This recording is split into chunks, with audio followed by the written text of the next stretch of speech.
Heart attack, bypass surgery இதெல்லாம் நடந்த உடனே பாவம் எங்க அம்மா ரொம்ப பயந்துட்டாங்க. வாயை வச்சுக்கிட்டு சும்மாவே இருக்க மாட்டா.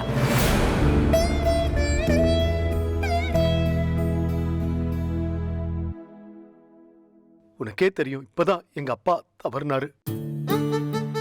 எங்க அம்மா அடுத்து என்ன இழந்துருவோமோன்னு அப்படிலாம் யோசிக்க ஆரம்பிச்சிட்டாங்க.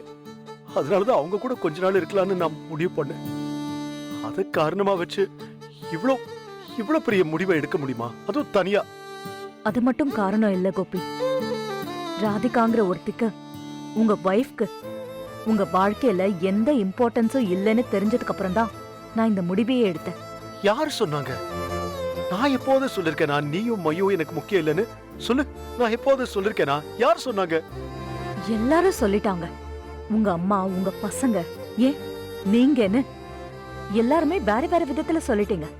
இல்ல ராதிகா, எல்லாரும் ஏதாவது எமோஷன்ல பேசிருப்பாங்க. நீ அதை தப்பா புரிஞ்சு வச்சிருக்க. நான் சரியாதான் புரிஞ்சு வச்சிருக்கேன். ஆனா நீங்க தான் என்ன சரியா புரிஞ்சுக்கவே இல்லை. ஏய், நான் சொல்றது உனக்கு புரியுதா? உன் இஷ்டத்துக்கு நீ டக்குன்னு எந்த முடிவும் எடுக்க முடியாது.